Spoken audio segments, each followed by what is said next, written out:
Here I am at the Washington Monument. Here's a fun fact. Construction began on this monument in 1848, and then it halted in 1854 due to a lack of funds, a struggle for power, the American Civil War.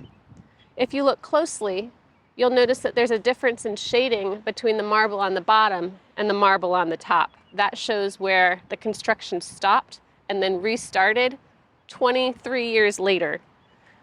This picture shows a plan of the proposed Washington Monument presented by architect Robert Mills when the project started. But you'll notice that those original plans did not come to fruition.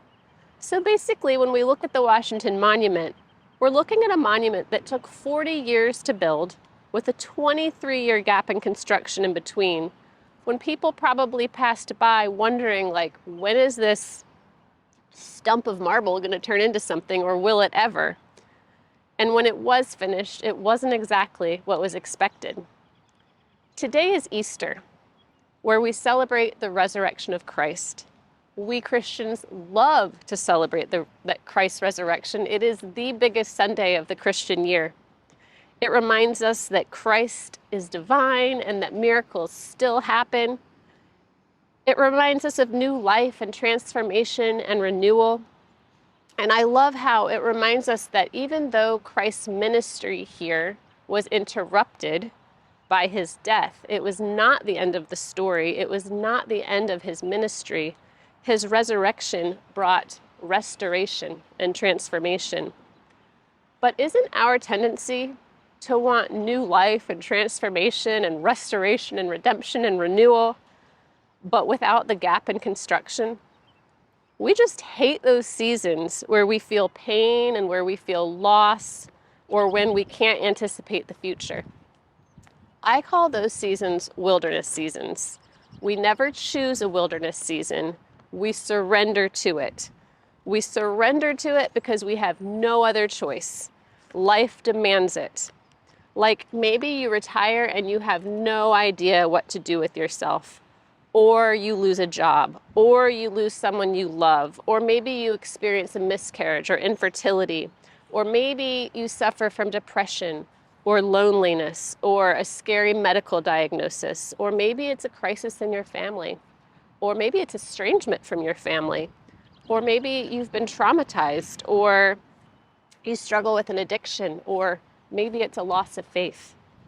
I've been told that much of Mother Teresa's life was what she herself described as a dark night of the soul. I feel like much of my life has been what I call a wilderness season. Sometimes, like, I've even asked myself, like, oh, I feel so tortured by these wilderness seasons sometimes. I've had my own struggles with mental health or even substance abuse or my own loss. But you might know that even Jesus, before his death, cried out to God, "Take this cup of suffering from me." Jesus even sweat blood, which I read is something that happens in times of extreme anguish. And he also said, "My soul is overwhelmed with sorrow to the point of death." Being God did not exempt Jesus from wilderness seasons or gaps in construction, but Christ surrendered to it, and we can also. So in other words, death and resurrection are both necessary.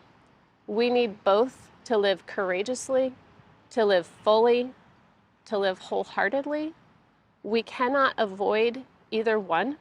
They are like two sides of the same coin. Death and resurrection go together. Franciscan sister Elia Dalio writes, "Something dies, but something new is born, which is why the chaos of our times is, in a strange way, a sign of hope. Something new is born within. Out of chaos, a star is born. Break down can be break through if we recognize a new pattern of life struggling to emerge." So, as we celebrate Christ's resurrection today, remember that if we find ourselves in a season of wilderness, if the season we find ourselves could be described as a gap in construction, there is new life on the other side. have no fear. Where you are is exactly where you are, and it's okay to be there. The only thing required of us is to turn towards Christ, who is the pioneer and perfecter of our faith, a God who has experienced the wilderness, and expect deliverance. Expect a deeper and transformed existence. We worship a God of redemption, of resurrection, of transformation and renewal. All of that will come, even if it overlaps with the wilderness seasons. That's the exciting thing about the Christian life.